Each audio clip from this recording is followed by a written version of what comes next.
मुंबईत गणरायाच्या आगमन सोहळ्यांना सुरुवात झाली आहे। ढोल ताशांच्या गजरात बाप्पांचं जल्लोषात स्वागत केलं जात आहे। मात्र गणेशोत्सवाला अवघा महिना उरलेला असतानाच आता विसर्जनाच्या नियोजनाचा मुद्दा ऐरणीवर आलाय। गेल्या वर्षीप्रमाणे यंदा सुद्धा सार्वजनिक गणेश मूर्तींच्या समुद्र विसर्जनाला परवानगी द्यावी अशी मागणी बृहन्मुंबई सार्वजनिक गणेशोत्सव समन्वय समितीने केली आहे। पीओपी मूर्तींचा प्रश्न, उंच मूर्तींचं विसर्जन आणि चक्राकार पद्धतीने विसर्जनाची व्यवस्था याबाबत प्रशासनाने उत्सवपूर्वी स्पष्ट निर्णय घ्यावा अशी समितीची मागणी आहे। बघूया त्याच संदर्भातला हा स्पेशल रिपोर्ट।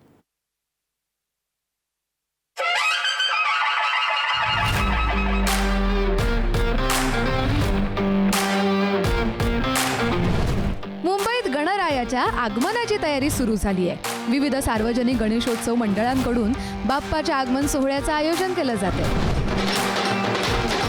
कुठे ढोल ताशांचा गजर, तर कुठे पारंपरिक वाद्यांचा निनाद, तर कुठे आकर्षक सजावटीतून गणरायाचं जल्लोषात स्वागत केलं जाते। एकीकडे आगमनाचा उत्साह शिगेला पोहोचलेला असतानाच दुसरीकडे गणेशोत्सवाच्या विसर्जनाचं नियोजन आत्तापासूनच चर्चेत आलंय। गणेशोत्सवाला अवघा महिना बाकी असताना सार्वजनिक गणेशोत्सव मंडळांनी विसर्जनाबाबत मोठी मागणी केली आहे। गतवर्षीप्रमाणे यंदाही सार्वजनिक गणेश मूर्तींच्या समुद्र विसर्जनाला परवानगी द्यावी अशी मागणी बृहन्मुंबई सार्वजनिक गणेशोत्सव समन्वय समितीकडून करण्यात आली आहे। पीओपी मूर्तींच्या विसर्जनाचा मुद्दा न्यायालयीन प्रक्रियेत असताना प्रशासनाने गणेशोत्सव मंडळ आणि मूर्तिकारांशी चर्चा करून उत्सवापूर्वीच स्पष्ट भूमिका जाहीर करावी अशी या समितीची मागणी आहे।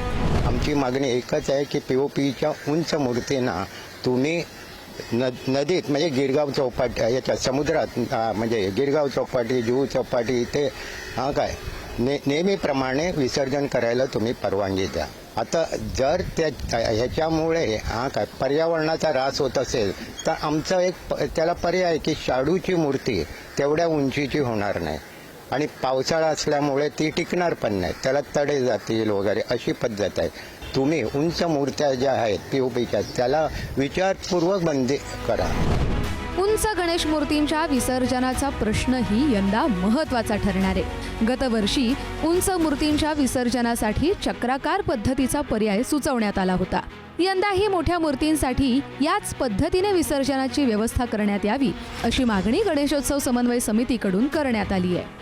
समुद्र विसर्जनाला परवानगी, पीओपी मूर्तींबाबतचा निर्णय आणि उंच मूर्तींसाठी स्वतंत्र विसर्जन व्यवस्था या सगळ्याबाबत प्रशासनाने वेळेत निर्णय घ्यावा अशी मागणी आता मूर्तिकार संघटनेनं केली आहे। पर्यावरणाच्या नावाखाली करी खळबळ, दावी कोणी मूर्तिकारांना मारुतीचे बळ, न्यायासाठी मदतीला धावशील का, मूर्तिकारांचं सुख ज्याला म्हणतात ते दावशील का, आता तरी देवा मला पावशील का। बैठकीमध्ये आपल्या असं ठरलं की ज्याप्रमाणे दरवर्षीप्रमाणे महापालिकेमध्ये आपण पत्र सादर करतो की मंडळांसाठी कमीत कमी 5 वर्ष तरी त्यांना परवानगी घेण्याची गरज लागू नये, त्यामुळे एकाच वर्षी घेतलेली 5 वर्षापर्यंत त्याला व्हॅलिड असावी, त्याच्यानंतर त्यांना परत करावे लागेल।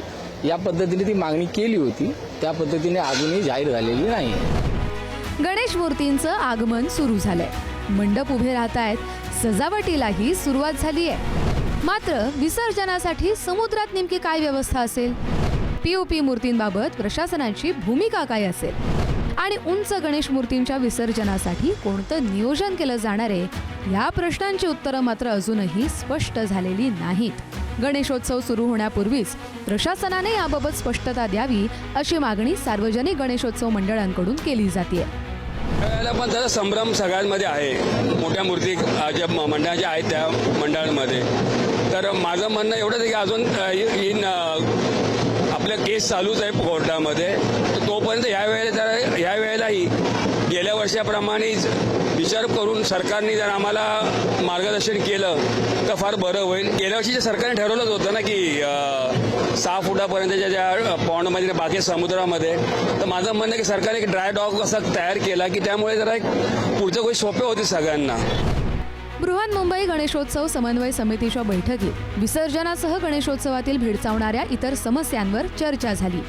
यामध्ये रस्त्यांवरील खड्डे, उघड्या केबल्स, झाडांच्या फांद्या, वाहतुकीचा प्रश्न तसंच पोलिसांशी संबंधित विविध अडचणी गणेशोत्सवापूर्वीच या समस्या सोडवून मंडळांना आवश्यक त्या सुविधा उपलब्ध करून द्याव्यात अशी मागणी समितीकडून करण्यात आली आहे। त्यामुळे समुद्र विसर्जनाला परवानगी मिळणार का? पीओपी मूर्तींबाबत काय निर्णय होणार? आणि उंच मूर्तींच्या विसर्जनासाठी प्रशासन कोणती व्यवस्था करणार? या प्रश्नांवरील प्रशासनाच्या निर्णयाकडे आता गणेशोत्सव मंडळांचं लक्ष लागलंय. त्यामुळे विघ्नहर्ता बाप्पाच्या आगमनापूर्वी प्रशासनाकडून काय उपाययोजना केल्या जातात हे पाहणं महत्त्वाचं असेल. धनंजय दळवी, पुढारी न्यूज, मुंबई.